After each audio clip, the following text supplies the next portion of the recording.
남자는 굉장히 간편하게 판매할 수 있는 거잖아요. 박명수 씨의 지금 환경이나 또 나이나 성격이나 이런 것들이 아이템에 정확히 녹여져 있어요. 40대 중반을 넘어섰고 모험보다는 안전한 창업을 하기를 원하거든요. 큰 돈이 되진 않더라도 가지고 있는 것을 까먹으면 안 되겠다.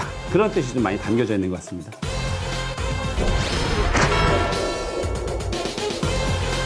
네, 이 창업자들마다 좀 특징이 있는데요. 우리 그 40대, 50대가 좀 넘어가면 아무래도 그 모험하는 것보다는 좀 안전한 창업을 많이들 생각을 하십니다. 그래서 40대 그래도 뭐 초중반까지 괜찮은데요. 일단 50대가 넘어가면 좀 안정적인 창업을 하기를 원합니다. 그래서 우리 박명수 씨 같은 경우는 이제 나이가 이제 거의 이 그 영상을 찍을 때는 40대 중반이었기 때문에 그 왜 그 감자 회오리 감자 있잖아요. 그때 한때 조금 유행했었던 건데 그것은 뭐 창업 자금이 좀 얼마 안 들어가니까 조금 매출을 올리고 수익이 좀 적더라도 좀 그 원래 이제 100만 원씩 멤버들에게 돈이 주어졌었는데 그걸 다 활용하지 않는 네, 그런 창업 전략을 내세웠던 게 좀 특징이었습니다. 그래서 창업자분들이 올인 그 가진 돈을 올인하는 창업자가 있고 일단 돈 아니면 뭐다 라는 생각으로 아예 그 우리가 몰빵이라고 하잖아요. 그러니까 올인하는 경우가 있고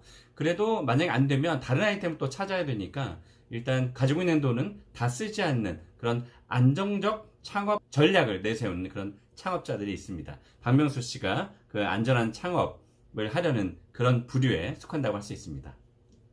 일단 젊은 층의 우리 창업자들은 에너지가 있고 또 실패해도 다시 일어날 수 있는 마음의 자세가 되어 있는데 이거랑 이거랑 색깔 어때? 이쁘지, 이쁘죠? 오, 이거 자주 왔는데 여기? 사장님 계약하시죠. 감사합니다. 11월 6일이니까 11,600원에 팔아야겠다. 이게 지금 11,600원이면 일반 물병이 사실 비싼 건데 또 아이디어를 여기다 녹여냈다는 점에서 잘 선택한 그런 아이템이라고 보겠어요. 다만 판매가 안 되면 그대로 재고가 남기 때문에 잘 마케팅하는 게 좀 필요하겠습니다.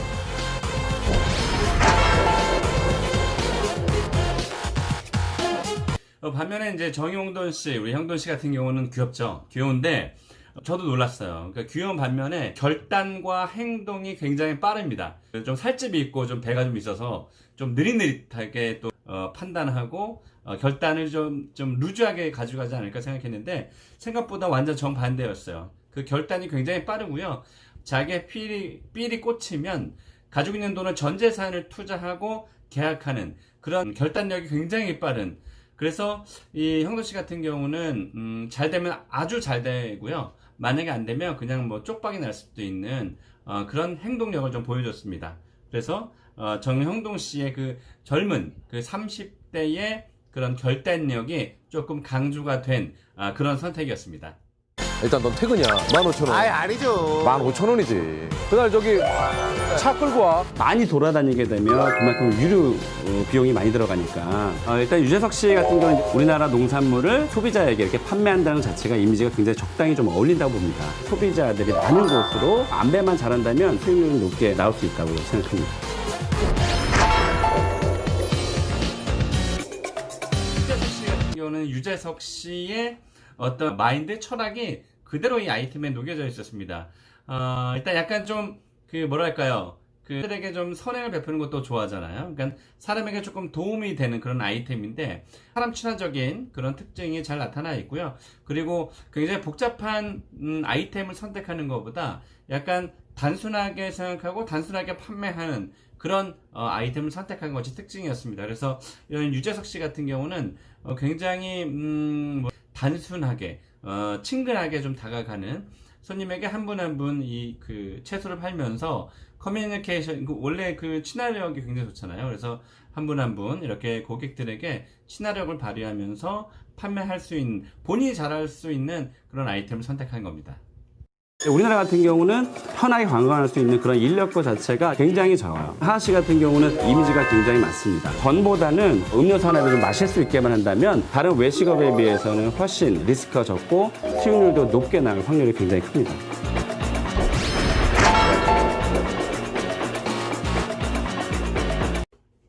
역시 하하 씨였어요. 그 하하 씨는 어떤 아이템을 선택을 할까? 저도 굉장히 궁금했는데요. 일단 뭐랄까요? 그 뭐 굉장히 개구지고 또 파워풀하고 에너지가 넘치잖아요. 그냥 가만히 있는 것을 좋아하는 그런 성격이 아닙니다. 그래서 이런 사람들은 하하 씨 같은 경우는 그냥 정적인 가만히 서서 뭔가 물건을 판매하거나 서비스를 판매하는 그런 아이템 전혀 맞지 않고요. 일단 선택한 것이 인력거예요. 홍대에서 인력거를 통해서 새로운 그런 고객들을 만나면서 본인도 새로워지고 본인도 에너지를 좀 찾게 됩니다. 또 말하는 것도 좋아하고요. 게다가 거기다 조금의 더 매출을 올리기 위해서 추가 매출을 올리기 위해서 호박 주스, 네, 그것을 또 선택을 했습니다. 그래서 그 머리가 굉장히 좋은 거죠. 왜냐면 본인이 일본 같은 데 가도, 일본의 동경 같은 데 가도 그런 인력거들 많이 활용해서 돈을 벌거든요. 그래서 일단 이 인력거만 제조를 해서 구입만 해 놓으면 다른 돈이 크게 들어가지 않으니까 자기의 인건비 정도가 들어가고, 거기에 이제 부가를 창출할 수 있는 이런 주스들, 또 보면 아시겠지만은 이게 그 여행객들, 또 특히 외국인 상대로 아마 이 서비스 판매가 될 거예요. 왜냐면 인력거를 통해서 그 홍대를 구경하고 싶은 그런 외국인들을 좀 잡을 수 있기 때문에, 일단 외국인들은 또 팁도 줄 수 있으니까, 받을 수 있으니까 그런 거에도 좋고요.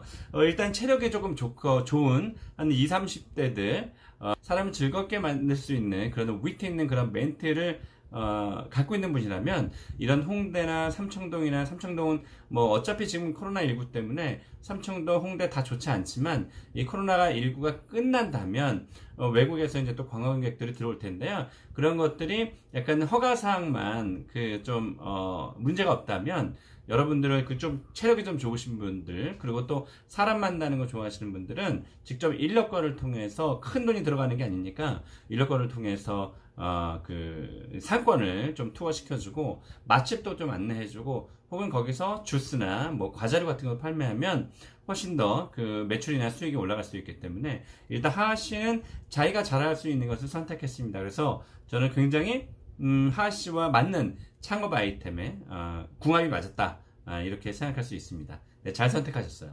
키즈 카페를 애기들 놀게 하고, 어머님들은 이 네일을 좀 해주려고 하는데. 와, 대박. 너무 이쁘다. 우와, 이 렌탈비가 얼마야? 아, 네, 60입니다. 그러면 제가 일단 6만 원 드릴게요. 랑 24만 7천 원. 아유, 이거 잠깐만, 이거 일단. 얼마예요? 34만 4천 34만 원이요? 네, 정준하 씨입니다. 정준하 씨는 장사를 잘할 수 있는 DNA를 가졌습니다. 지금도 그 압구정에서 외식업을 운영을 하고 있는데요. 정준하 씨는 보기와 다르게 허당끼가 없습니다. 정준하 씨는 화면에서 보시면 아시겠지만, 물건을 재료를 사는 것도 10원짜리, 100원짜리, 1000원짜리도 굉장히 아끼려고 하고 조금 진지하게 그 재료도 구매를 합니다. 큰일 났네. 푸드트럭 같은 경우 회전율이 워낙 빠르기 때문에 일단 빠른 손이 굉장히 필요할 것이고요. 팔리지가 않으면 전부 다 쓰레기통으로 들어갈 수도 있는 위험성을 갖고 있기 때문에, 열정이라든지 소비자에게 판매할 수 있는 마케팅 전략들의 노력들이 굉장히 필요하다고 보겠습니다.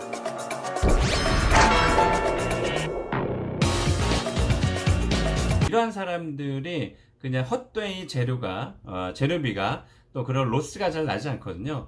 그 밑에서 일하는 사람 입장에서 굉장히 답답하고 짜증나고 또 쪼잔하다라고 생각할 수 있지만, 네, 장사는 그런 겁니다. 장사는 이 매출이 많아도 이 비용이 많게 되면 절대 수익이 남지 않습니다. 그래서 이 돈 문제에 대해서는 굉장히 꼼꼼하게 처리하는 것이 좋고, 그래야만 일하는 직원들도 그러니까 가게의 사장님이 이렇게 돈 10원 한 잔, 100원 한 잔 아끼는 걸 알기 때문에, 직원분들도 그 돈에 대해서 굉장히 낭비하거나 그러지 않습니다.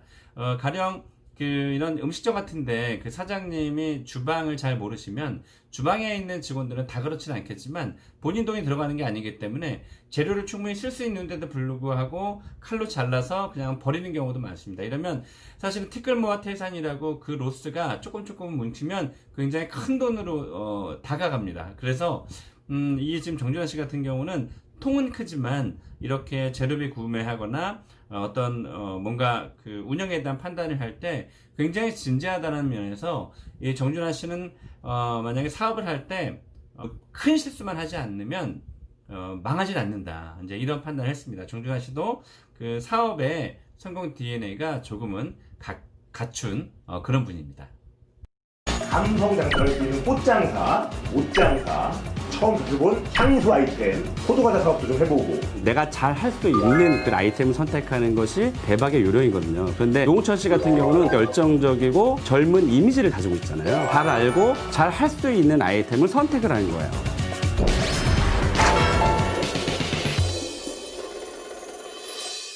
네, 마지막 홍철 씨입니다. 홍철 씨는 장사의 성공 DNA를 가장 많이 갖고 있는 분입니다. 보시면 아시겠지만 굉장히 외향적이고 그 손님들에게 구김없이 굉장히 기분 좋게 다가가는, 또 보는 것도 굉장히 착하게 보이잖아요. 소비자들도 착한 사장님 좋아하고 착한 종업원 좋아합니다. 그래서 일단은 50% 반은 먹고 들어간다. 그래서 이렇게 서비스 잘하고 착한 이미지, 재미있는 이미지는 장사할 때 굉장히 도움이 되고요. 그리고 본인이 자기가 잘할 수 있는 그런 아이템을 선택을 했습니다. 그래서 그 아이템을 끝까지 팔기 위해서 한 분 한 분에게 영업을 하는 그런 모습들이, 아, 이 사람은 정말 장사를 잘하겠다 라고 생각을 했습니다. 그래서 제가 생각한 성공 DNA에 가장 근접해 있는 사람은 홍철 씨였습니다.